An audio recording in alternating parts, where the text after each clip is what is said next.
travaille pas sur l'histoire avec un grand H, mais sur l'histoire personnelle des gens. Et l'histoire personnelle des gens peut être en contradiction avec l'histoire. Pas important, ce qui est important, c'est qu'ils nous livrent comment ils ont vécu les événements.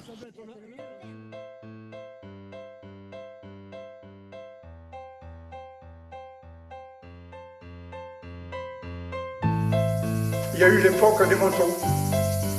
Tous les jeunes, on a eu notre moto, alors là, ça a été le jambon. Pour nous, c'était vraiment... C'était le bonheur. Ça a été la fête du village. C'était la fête du village.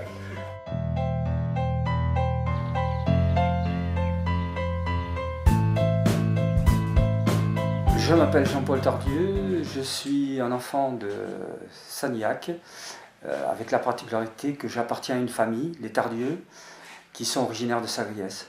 Donc je suis Sagriesso-Sagnacois.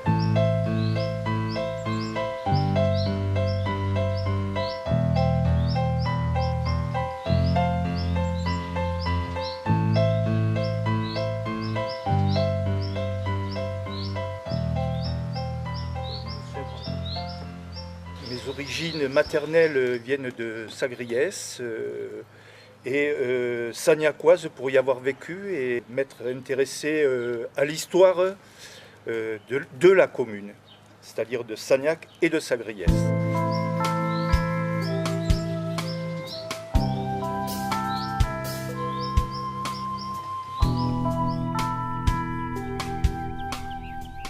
Cette commune qui est très spécifique dans notre région, puisque elle contient 2 villages qui à l'origine étaient indépendants. Jusqu'en 1814, Sagriès était indépendant, a été rattaché après à Sagnac par un mouvement qui a commencé sous Napoléon Ier de centralisation, comme on peut le connaître maintenant à l'heure actuelle, où on regroupe des communes.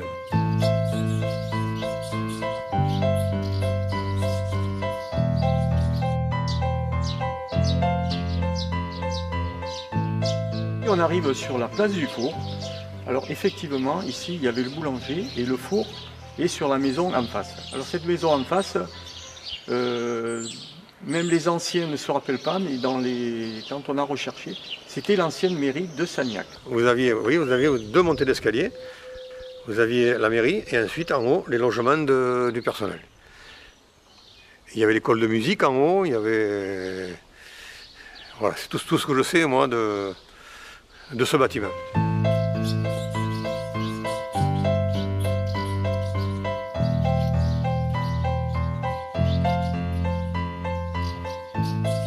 Je me présente, je suis Mademoiselle Bastide, institutrice à Sagriès. J'ai été 4 ans à Sagriès, depuis la rentrée 55 jusqu'à 59. J'aurais pu y rester beaucoup plus longtemps parce que j'étais très bien. Mais malheureusement, il y avait tellement de difficultés dans l'organisation de la classe que 4 ans en classe unique, c'est très dur. Cours préparatoires, cours élémentaires et les cours moyens et la classe du certificat d'études. Vous nous faisiez dire les fables de La Fontaine en patois. Et alors, les fables de La Fontaine que je leur faisais apprendre aussi, elles avaient un double but. D'abord, la mémoire, et ensuite, ça servait pour les fêtes qu'on organisait à la fin de l'année. Ouais. Parce que pour moi, l'école ne se concevait, surtout dans les villages encore plus, que s'il y avait des fêtes et des voyages pour centrer tout le village autour de l'école. Mademoiselle Bastide est partie, j'avais 6 ans. Et je me souviens, je lui disais tout à l'heure que je me souviens avoir beaucoup pleuré quand elle est partie parce que je la regrettais énormément. Eh ben, moi, je suis arrivée ici en 1936, j'avais 7 ans. Et l'institutrice, c'était mademoiselle Viala. Et puis ça a été Madame Panet. Panet. Ah oui, voilà. Panet. Madame Panet. Après, ça a été Madame Scheffer.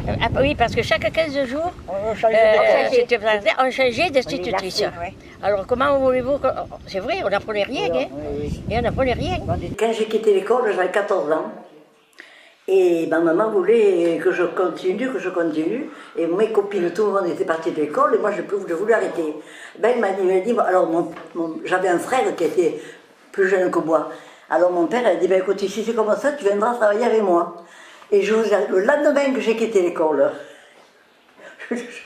Je suis partie avec mon père, il m'a donné une bêche, une trinque, que je ne sais pas comment on dit, enfin, une bêche, pour aller déchausser les vignes.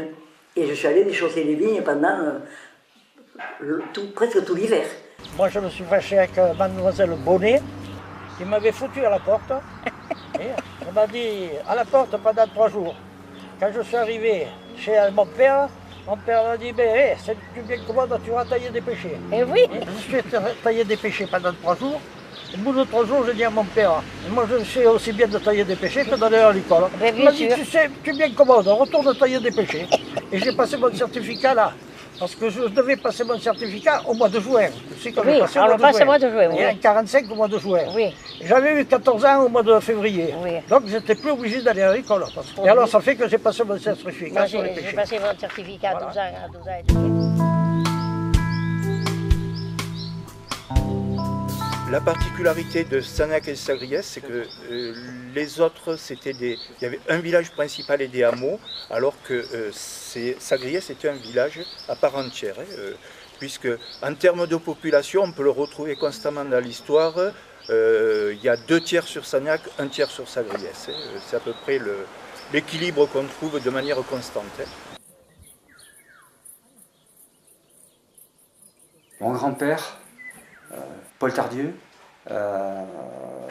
était de Sagriès et après la guerre de 14-18, il était devenu garde champêtre. Mon père, qui s'appelait aussi Paul Tardieu, à partir de 1968 jusqu'à la fin des années 70, était lui aussi garde champêtre. Et il a été en tant que tel, en tant que titre de garde champêtre, le dernier garde champêtre de Sagriès.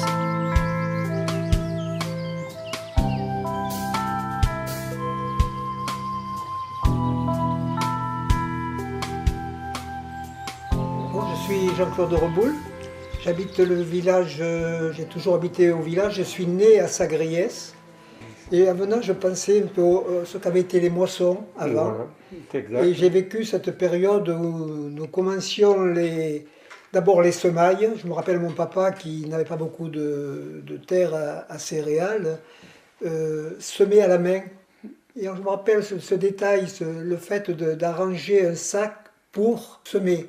C'est le plus important. C'était un sac en jute où on aménageait de telle manière avec une baguette de noisetier pour le tourner, pour ouvrir. Pour attraper d'une main et puis de l'autre. Exactement. Et moi j'étais admiratif de mon papa qui semait d'une façon mais régulière. C'était avec les 2 mains. Avec les deux mains. C'est très, très, très dur. C'est extraordinaire. Nous n'avions pas encore de tracteur, c'était que des chevaux. Et j'ai connu cette heureuse période, ce heureux temps des chevaux. Nous avions nos 3 mulets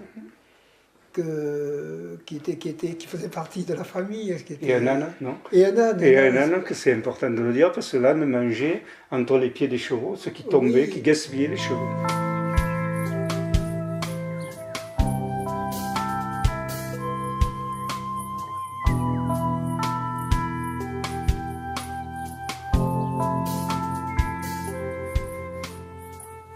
Mon père m'emmenait partout. Et vous savez, pour les vendanges, c'était autre chose que maintenant. Hein. Vous savez, on ramassait les raisins avec la serpette ou le sécateur, mais quand on finissait la souche, il ne fallait pas laisser un grain. Ah donc, il y avait de la terre, tant pis. Mais on ramassait les grains. Hein. Vous savez que maintenant, après, avec les machines, c'est plus le cas. On portait le manger. On portait le casse-croûte, on partait à 8 heures, on portait le casse-croûte pour midi. Et oui, c'est un temps qui est loin.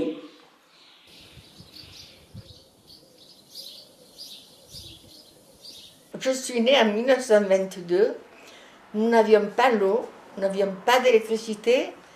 Et pour se chauffer, on avait le poêle, la cheminée. On n'avait pas de poêle, on n'avait pas de réchaud à gaz. Ça n'existait pas d'ailleurs, les gaz n'existaient pas. Et dans la maison, on avait trop chaud en été, parce qu'on était obligé de faire marcher le feu. Et après, quand on a eu l'électricité, ça a été un émerveillement. On voyait partout, on voyait tout, alors que d'habitude, tu avais beaucoup de coins d'ombre. L'eau, vous allez la chercher à la fontaine, à bas du village.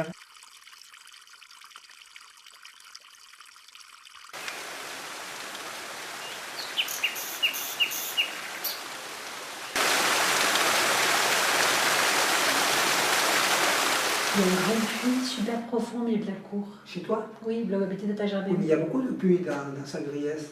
Et ça servait à quoi ça? Quoi donc? Ce puits. Il dit, mais ce puits, ben, on cherchait l'eau. Il dit, Oui, mais vous parlez de l'avoir. oui, mais tu sais, ça faisait pas tout, hein. D'accord. D'abord, il n'était pas potable. Si, dans le puits, non, vous ne buviez pas l'eau du puits? Non, si, Ah, si, vous buviez l'eau du puits. Il était frais, elle était fraîche l'eau. Tandis que nous, la citerne, on ne buvait pas l'eau de la citerne.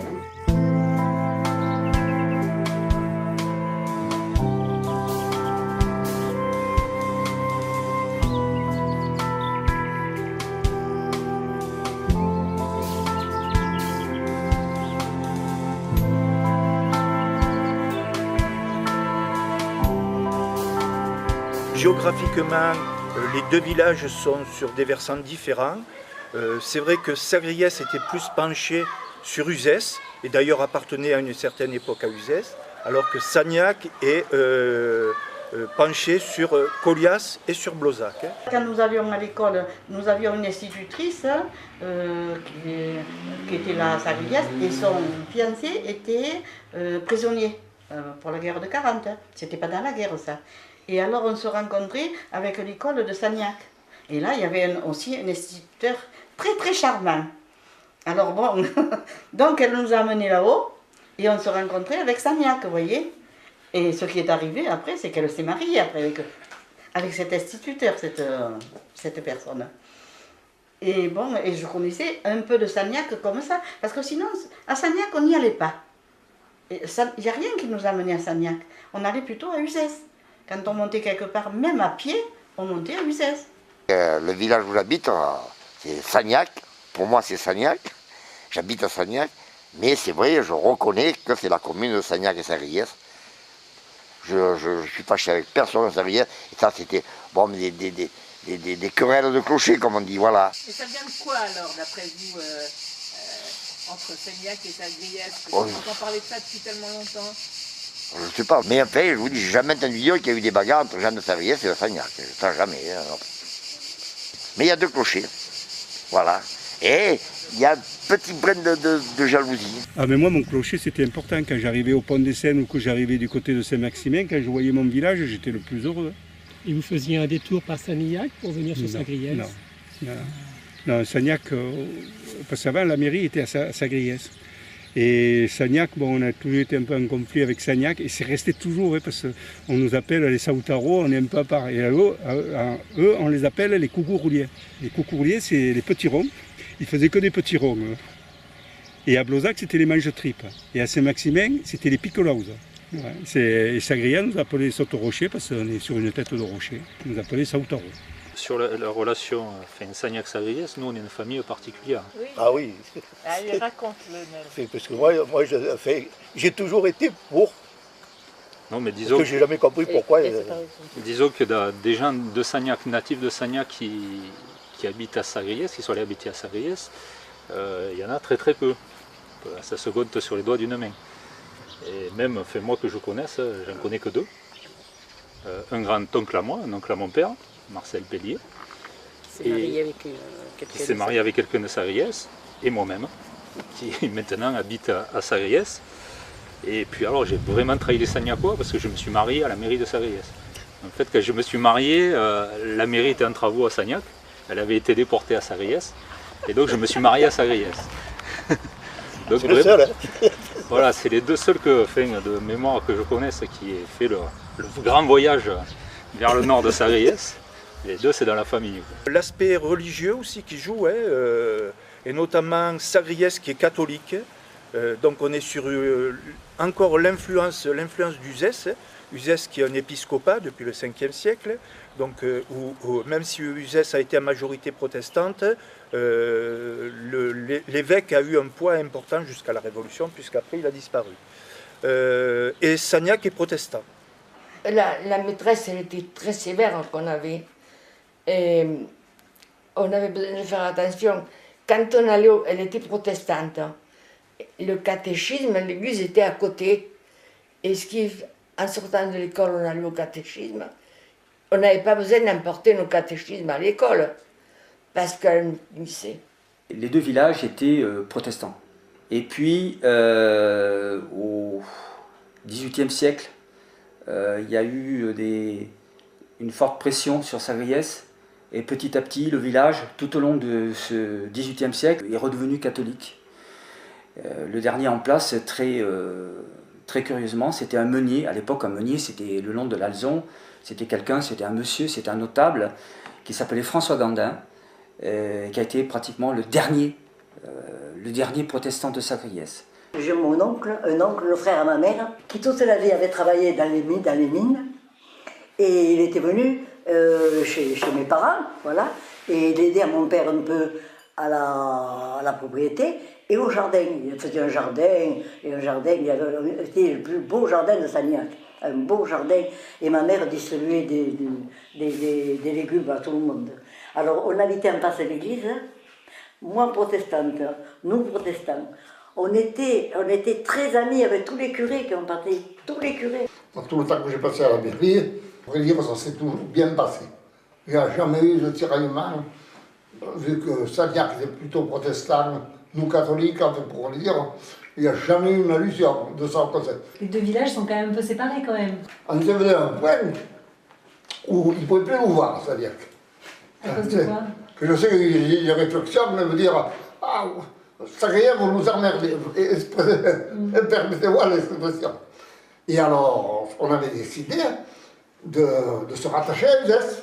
Et alors, Pierre, les gens ont calculé un petit peu ici, se sont aperçus qu'ils paieraient plus d'impôts sur Uzès que ceux qui paient ici. Ah. Il y a eu un référendum et la majorité des Sagriessois n'a pas voulu se rattacher à Uzès.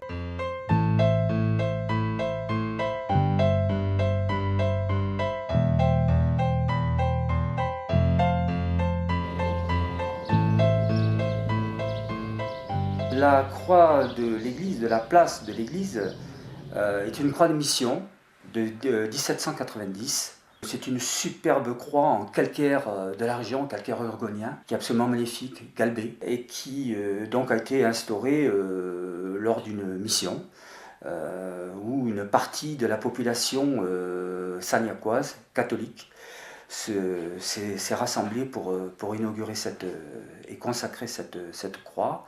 On est en 1790 et l'on sent la Révolution s'approcher. En ce qui concerne l'intérieur de l'église, il y a une particularité. Quand on rentre sur la droite, il y a un Christ en croix, surdimensionné par rapport à cette église. Ce qui a été offert par la famille Sasenowski. Il paraît que c'est une famille assez modeste qui l'a offert à la paroisse. Et certains disent que ça serait en ex-voto. Un beau jour, comme ça, j'allais à Uzès et je rencontre quelqu'un que je connaissais de Blozac. Et cette personne me dit « J'ai eu des ancêtres à Sagnac ». Dans la famille, il se dit que ces gens-là ont ramené un Christ de Pologne. C'était à l'époque de la Grande Armée de Napoléon. Il a ramené un Christ dans un fourgon et il l'a ramené en Uzès. Et il en a fait don à l'église de Sagnac. Cette famille s'appelle la famille Sasanowski, qui a, au cours du temps, été francisée, plus ou moins, en Sasonosk. Ce grand tableau qui figure dans la chapelle Saint-Antoine, c'est un tableau du XVIIIe siècle, anonyme, qui est un tableau du martyr de Saint-Laurent. Saint-Laurent étant le saint patron de la paroisse de Sagnac. Ce tableau a été restauré il y a quelques années et il y a Jean-Paul Tardieu qui fait des recherches parce qu'il n'est pas signé. Et on soupçonne qu'il aurait été peint par un élève de Raphaël. Ce tableau a aussi une histoire très particulière dans l'église de Sagnac. On en arrive à la Révolution et ce tableau disparaît. Le calme revenu, un protestant qui s'appelait Reynaud arrive avec ce tableau et le restitue à l'église. Il avait dérobé le tableau, l'avait protégé, caché dans une remise et l'a remis par la suite donc aux autorités catholiques de l'époque pour qu'il soit remis dans l'église.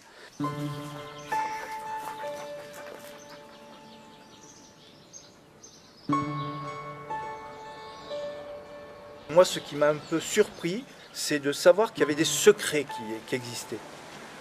Des secrets, notamment un secret sur Sagnac, où une personne âgée me disait il y a eu un événement, une statue de la Vierge Marie qui se trouvait dans la cour de l'école, qui est actuellement la mairie. Et cette statue avait été abattue. Elle connaissait le nom, mais elle ne pouvait pas le dire. C'était quelqu'un de Sagnac qui avait encore de la famille. Et c'est pour cette raison qu'on ne disait pas le nom, alors que les événements remontaient à la Troisième République dans les années 1880. On était à 100 ans d'écart, même plus, et effectivement, voilà, il y avait le secret dessus.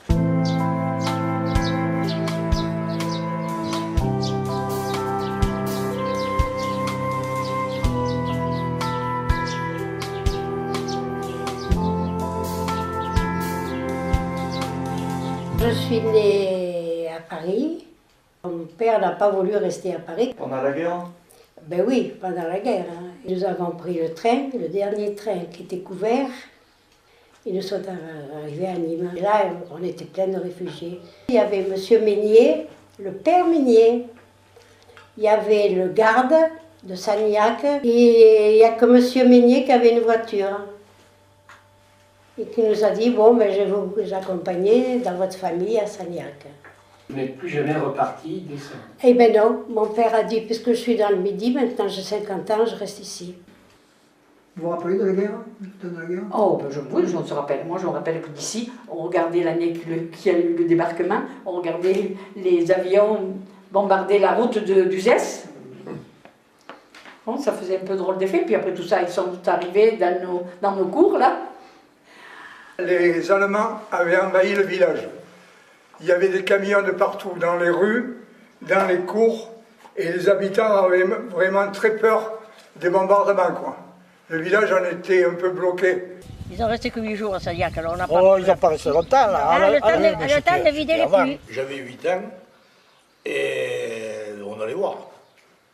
Et il y avait des Allemands qui étaient pères de famille, certainement, et tout, ils nous discutaient gentiment. Et il y en avait quelques-uns qui parlaient un peu le français, et ils nous ont demandé, c'était au mois de mai, et ils nous ont demandé si on ne pouvait pas aller chercher quelques cerises.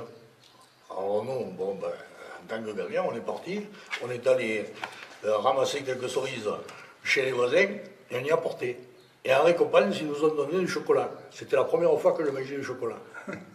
Moi, j'ai vu l'école pleine d'Allemands à Sagriès.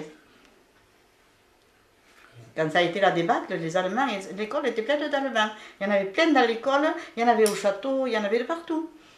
Au bord de la rivière, de partout. Ils montaient les chevaux dans le bois. Ah oui, les gens du village avaient enlevé tous leurs chevaux, tout ça était dans les garrigues, hein, parce qu'ils emportaient tout, ils prenaient tout, ils enlevaient tout, même les bicyclettes, tout. Tout. Même les poussettes des enfants. Et oui, ils emportaient tout à un moment donné, c'était une débâcle. Il suffit qu'il y ait des roues, ils l'emportaient. Et oui. Les Allemands, quand ils se sont vus pris, qu'ils avaient plus d'essence, qu'ils avaient été bombardés, tout ça, les chevaux, tout ça, ils avaient tout jeté dans la rivière. Leur couverture, leur scie de car, les vélos, ils avaient tout jeté dans la rivière. Et ils sont venus, ils ont tout nettoyé la rivière. Et avec les jeunes du village, c'est là qu'ils ont fait des trous pour enterrer les chevaux à l'époque. Et les gens avaient coupé des beefsteaks pour manger parce qu'ils avaient besoin de viande. On était dans la rue, là, en face le café, l'ancien café. On avait une équipe de jeunes, mais très sympa. Il n'y avait pas de mourette, rien. Très amis. On était en train de manger des choux à crème. Au portail en bas, on entend taper au portail, secouer le portail. Alors c'était les Allemands, et la lumière, il y a du bruit, la lumière. Ne vous emballez pas, on va tout éteindre. Et alors ils sont partis rassurés. Alors on a fini la soirée avec des bougies, et on a fini les choux à la crème et tout ce qui s'en suit. Mais on a eu peur.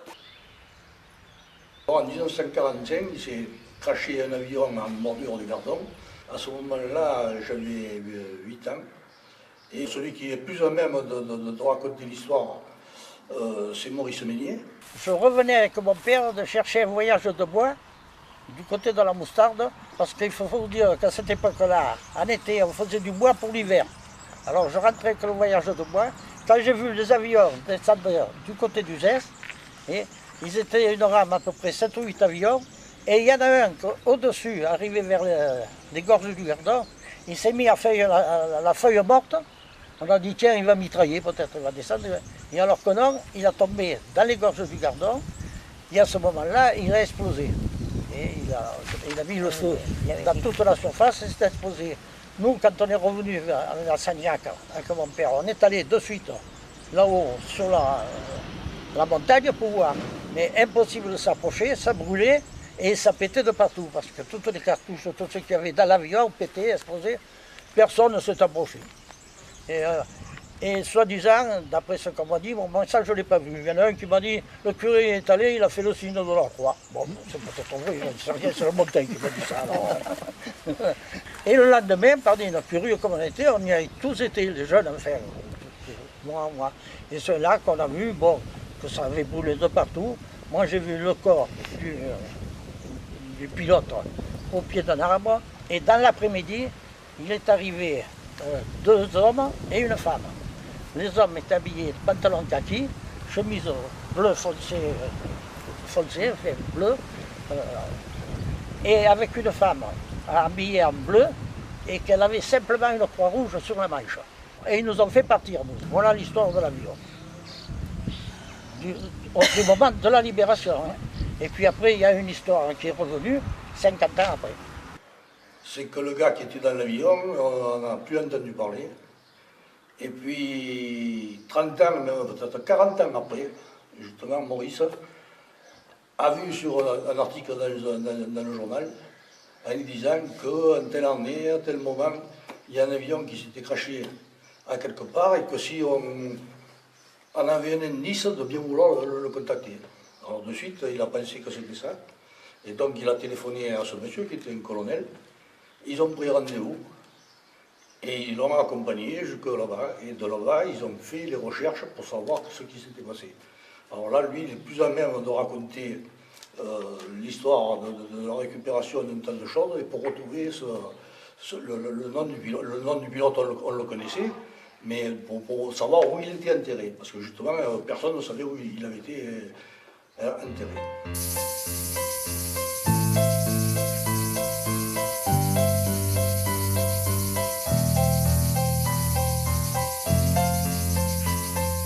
Papa, dans le temps, avait ramassé du thym. Et c'est comme ça que petit à petit, on s'est mis à faire du thym.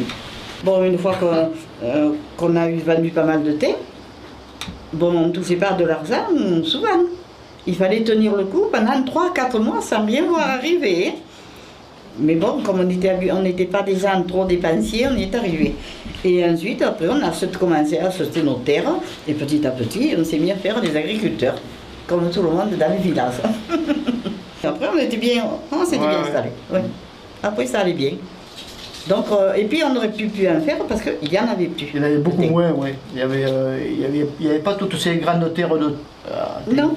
Ça, c'est quand il y a eu moins de pastoralisme, quand il n'y a plus de moutons. Voilà. Et vous ramassiez à quelle période de l'année? De l'automne presque jusqu'au printemps. Cette machine, papa, ça lui faisait mal au cœur de l'enlever. Et oui. Et il est toujours resté là. Il n'a pas voulu la revendre. Oui. Parce que il l'avait faite, bon, on l'avait achetée comme ça, mais lui, il l'avait faite transformer en mesure. Oui. Toutes les grilles, tout ça, c'était... Il y a des grilles qui sont là-bas dessus, tout ça, qu'il a fait faire après. Oui. Parce qu'il fallait rendre le thym vraiment mondé. C'était un sacré boulot pour l'amener après là-haut. Et oui, il fallait monter là-haut. Ouais. Après, il fallait tout mettre en sac. Des grosses balles de sacs énormes là. Et c'était du gros depuis les baronnies, le fils du gros qui venait chercher. Voilà l'histoire du thym. Et ça sentait bon chez nous. Hein.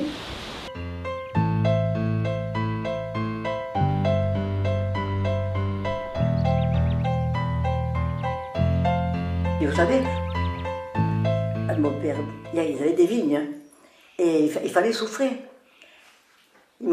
J'ai la souffreuse sur le dos, et je me prenais là, avec les coupoirs, la souffreuse, et on actionnait, et il me faut lever, je vais lever à 4 h du matin, parce que le soufre, il faut le mettre sur les plantes avant que le soleil se lève. Je me rappelle que je suis allé souffrir une vigne au Combe. Et on avait une pleine cornue de soufre. Et mon père, quand on est arrivé, m'a dit, t'arrêtes ce soufre? J'ai dit non. Et oh là là, il était fou. Et il y a eu une invasion d'Odillon, je ne sais pas si tu te rappelles, et ça a été la seule vigne qui a été sauvée. Quand on était devant la coopérative, qu'on regardait de loin, on voyait toute une chaîne de charrettes qui montaient, vous voyez. Et c'est bizarre, on reconnaissait les bêtes de loin. Et je vous dirais que M. Durand, on reconnaît son cheval, parce que son harnais, c'était des clous en cuivre. Et il est passé au carreau. Et le harnais brillait, on disait c'est Durand qui arrive. Illustrer les cuivres, je ne sais pas si tu te rappelles. Ça c'était ton père. Ton père, ouais, je parle parce que il faisait un peu le concours. Aimé Durand. D'ailleurs, à sa maison, il doit y avoir certainement des colliers qui doivent avoir de la valeur, parce qu'ils sont assez cotons. Hein. Et vous savez, alors le soir, après une journée de vendange, fatigué ou pas, quand on est jeune, toute la jeunesse se réunissait sous les platanes. Alors là-bas, on discutait jusqu'à peut-être minuit, tout ça. Et puis après, ils allaient se coucher, le lendemain matin, il fallait vite repartir. Et il y avait des personnes qui descendaient de la montagne pour vendanger, des jeunes filles. Et il y en avait un jeune qui avait descendu du pont de Montvert, comme il s'appelait, Max, et après, il avait son accordéon. Et alors, de temps en temps, il poussait des airs d'accordéon. On dansait sans danser. Enfin, ça mettait de l'ambiance, voilà. Comme ça. Et pendant les vendanges, le soir, on venait à la chapelle, là, sous les platanes, et au son d'un accordéon joué par Georges Rostand, il y avait quelques pas de danse, quelques petites amourettes qui se faisaient ou qui se faisaient. Beaucoup. Il y a beaucoup de royaulettes qui se sont mariées avec les jeunes de Sagnac. Puis les vendanges terminées, ça faisait un peu un creux, parce qu'on attendait les vendanges, même qu'on travaillait bien, on s'amusait.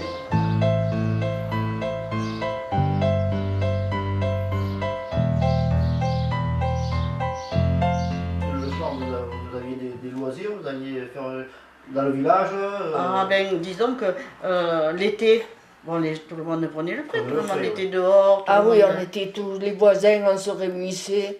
On faisait des clans à certains endroits, et les voisins, on était plusieurs. On se réunissait, on discutait, on racontait des histoires, tout ça. Et puis l'hiver, on faisait la castagnade. Voilà. On se réunissait, plusieurs familles. Voilà. Et on faisait griller les châtaignes. Voilà, et on buvait la piquette. Les hommes jouaient aux cartes, les femmes, elles portaient des fois un ouvrage, un pain. Et on passait la soirée comme ça. Voilà. Et on buvait la piquette. Ah, vous ne savez pas ce que c'est la piquette? Non. Bon, quand on a fait le raisin, il reste la râpe qu'on appelle. Ben, dans cette râpe, on y mettait de l'eau, ça bouillait. Ça bouillait. Je ne sais pas s'ils ne mettaient pas un peu de sucre là-dedans. Peut-être. On mettait un peu de sucre, et puis après il y avait un robinet. Oui. Et quand c'était bon à boire, ça piquait un peu. Ça picotait un peu, alors on disait c'est le champagne. C'était un vin léger, quoi. Mais bon, avec les châtaignes, ça allait bien. Ah oui.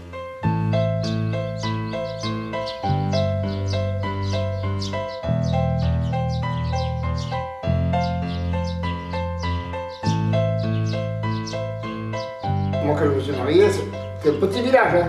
C'est un village de paysans, Sagriès. Il n'y a pas d'autre mot, c'est un village de paysans. D'abord, toutes les familles, c'était les paysans. C'est le cas de le dire. On se connaissait tous. Hein. Moi, des fois, je leur racontais à chaque fois toujours. À tous les dimanches, en sortant de la messe, il y avait la grande réunion devant l'église, et pendant une heure et demie, on traçait tout ce qui s'était passé dans la semaine. Voilà. Qui avait vendu ça, ou vendu son nez, ou ce qui se passait. On était au mauvais homme du village.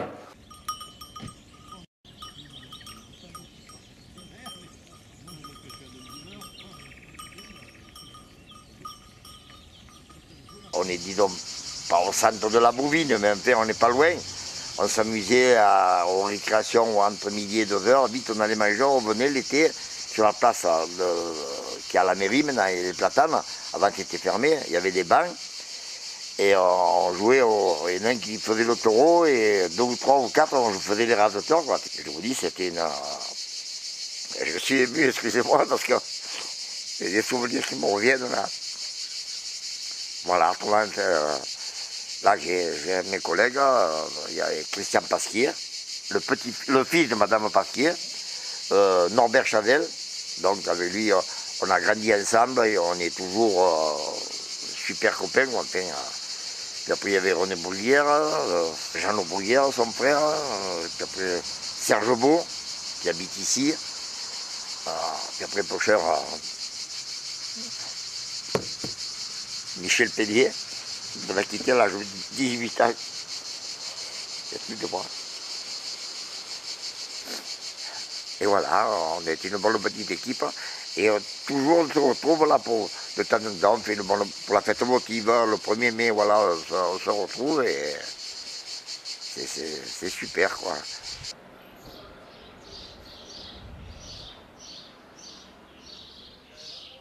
J'ai fait tous les boissons, les vendanges, les olives, et quoi encore il y a, je ne sais plus. Et puis alors, les cerises, alors là, on en parle ici. Alors les cerises, j'étais toujours assez dedans. Bon. Ah, moi, c'était quelque chose.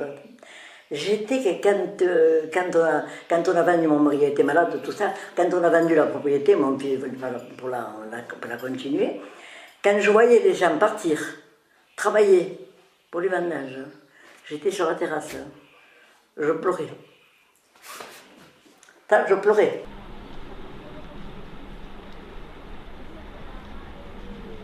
Lorsque le film Le salaire de la peur a commencé, le village était divisé. Les producteurs avaient promis beaucoup de choses, faire une route, nous monter l'eau d'arrosage, et on n'a rien eu, quoi. Alors c'était un peu la déception. Désolation, car au bord du Gardon, côté Sagnac, il fallait faire voir qu'un ouragan était passé. Alors ils avaient déchiqueté tous les arbres, c'était déchiqueté, quoi, c'était affreux. Le paysage était affreux. Alors ça commençait mal, quoi. On a sympathisé un peu avec les producteurs, tout. On avait le droit de voir certaines séquences. C'est pour ça qu'on a vu certaines séquences du salaire de la peur. Oui, sinon ils nous faisaient courir. Hein. Nous sommes tout près de l'endroit où le camion de Charles Vanel s'est enlisé dans le gasoil. Et nous avons essayé de retrouver la fosse, mais sans succès. La végétation a repris ses droits. Alors je me rappelle surtout de cette scène où Yves Montand conduit le diamant, il est dans la piscine, tu sais qu'ils avaient faite là, et le camion patine. Et Charles Vanel est sur son passage, il écrase la jambe. Alors Charles Vanel avait une jambe enterrée dans le sable, et sous la roue du camion, il y avait un morceau de viande pour faire voir que la viande était déchiquetée, quoi. Et si vous les avez vus tous les deux rigoler, c'était vraiment sensationnel, quoi. Nous sommes sur un site chargé d'histoire. Ce n'est pas l'histoire avec un grand H, mais la petite histoire de notre village de Sagnac. Ce site s'appelle la grotte et la chapelle de Saint-Vérédème. En haut, il y a un Christ Pantocrator et on pense que cette peinture date d'environ 14e siècle, faite soit par un peintre catalan, soit d'influence catalane, parce que dans l'abside, on trouve la représentation de 2 laïcs, peut-être les donateurs. Il y en a un qui est à peu près bien conservé sur la droite et qui est typique des peintures catalanes de cette époque. Le dernier pèlerinage à Saint-Vérédème a eu lieu en 1991, sous la houlette de l'abbé Saint-Pierre. Un prêtre que nous avons conservé 20 ans, je crois, dans notre paroisse, et qui était très apprécié. La messe se disait sur l'autel qui a été vandalisé dans les années 70, on va dire 60-70, et qui n'existe plus. Après la messe, les gens descendaient sur les berges du Gardon pour partager le repas qui était bien arrosé, avec principalement la Carthagène. Hein. C'était une tradition.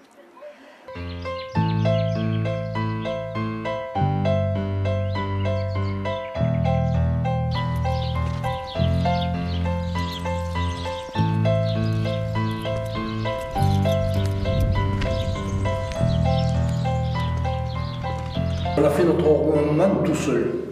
Parce qu'à cette époque-là, il y avait la SAFER. Et la SAFER s'occupait que des grosses propriétés. Les petites propriétés, ça ne les intéressait pas. Donc ils n'ont jamais mis les pieds dans Sagnac. Et ça a été un bonheur pour nous. Ça a démarré, on a replanté, on a fait du vin de qualité. Et puis de nouveau, quelques temps après, une nouvelle crise. Alors on a monté un syndicat, de nouveau un groupement de producteurs pour la vente. Et là, il y avait eu bien des bonnes idées, mais le paysan c'est très méfiant. Et on a été géré par des gens qui ils sortaient des écoles. Et ils nous ont lancé dans une cascade de frais, il faut faire de l'embouteillage, il faut faire ci, il faut faire mi. Et ce n'était pas notre métier. Et on s'est cassé la figure. Dans les années 2013, je crois, la cave de Sagnac était plus viable. Et c'est pour ça que maintenant cette cave est dans la mairie.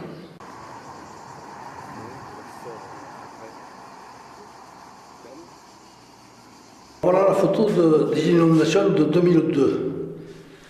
La première est prise du même endroit, après la descente de la crue, voilà la seconde. Et ici on voit Sagnac.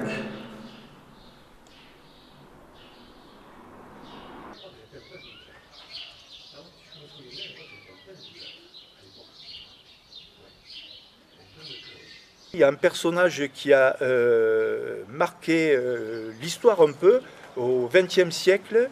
C'est un poète fait libre qui s'appelle Albert Rousse, qui était né en 1871, qui est né à Sagnac, d'une famille originaire de Sagnac depuis le début du 19e siècle à peu près. Cet Albert Rousse était donc quelqu'un qui est allé à l'école sur Sagnac, qui est allé jusqu'au certificat d'études et qui était curieux de tout. Et il avait l'amour du pays. Quand je dis pays, ce n'est pas le pays au sens large, c'est au sens étroit, du village. Et l'amour de la langue qui était le provençal. Ce qui a déclenché un peu sa passion aussi pour la littérature provençale, c'est la venue de Mistral à ce qu'on appelle une fée librée en 1892. Canzun d'Isolivado. Alors c'est la chanson d'Isolivado en olive, on ramasse les olives. Aquelle pulida canzun que dure toute la giornata, malgré le frais de la saison, es la canzun d'Isolivado. Escutala, ve, que vai ben, parle l'amour de mon village, et son couplet que s'en devint, din l'olivier fait son ramage. Din qu'un temps, il y a mai de 100 ans, un rei voulait épouser Pastresso.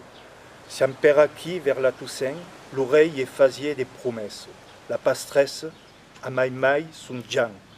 A mai c'est Bedigo, que tout est diamant, et mai Magarigo, a mai mon Belgian.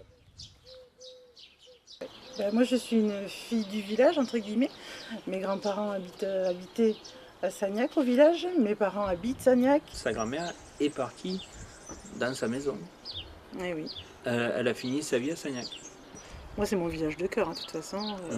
Mes grands-parents étaient là, mes parents sont là, je serai là, mes enfants seront là, après les enfants ils feront ce qu'ils voudront. Hein. Sagnac avec la Baume et tout, c'est quand même un village qui est assez riche au niveau patrimoine. Je veux dire, il y a la Baume, il y a les gorges du Gardon, on est à côté de tout, quoi. C'est le conseil régional qui a désigné le conservatoire d'espaces naturels du Languedoc-Roussillon et la commune de Sagnac-Sagriès comme co-gestionnaire de la réserve naturelle. Donc aujourd'hui, on a 491 hectares classés sous le statut de réserve naturelle. On est vraiment ici en plein cœur des gorges du Gardon.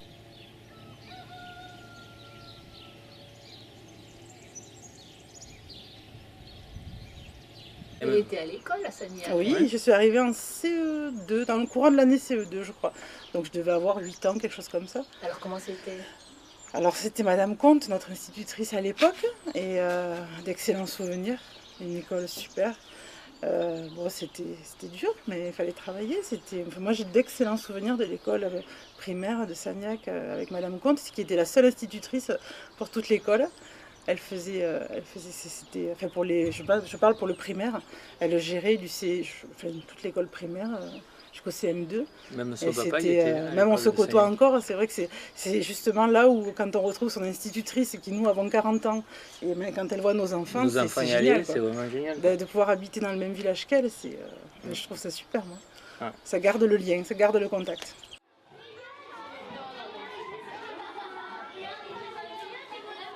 Moi, Sagnac, je la vois dans 10 ou 20 ans. Il y aurait plus d'habitants, plus de maisons. Je pense que ça sera encore un village, mais que l'ITEP, par exemple, ça sera plus l'ITEP, ça sera un collège. Moi, je pense qu'au lieu des champs, il y aura des magasins, il y aura plus de boulangeries ou plus de choses comme ça. C'est un village un peu familial, on connaît un petit peu tout le monde dans le village. Ici à Sagnac, on parle entre nous, on a plus d'amis, on est plus ensemble. Puis ce qui est bien dans Sagnac-Sagriès, c'est qu'il y a beaucoup de petits chemins pour faire du vélo et tout ça.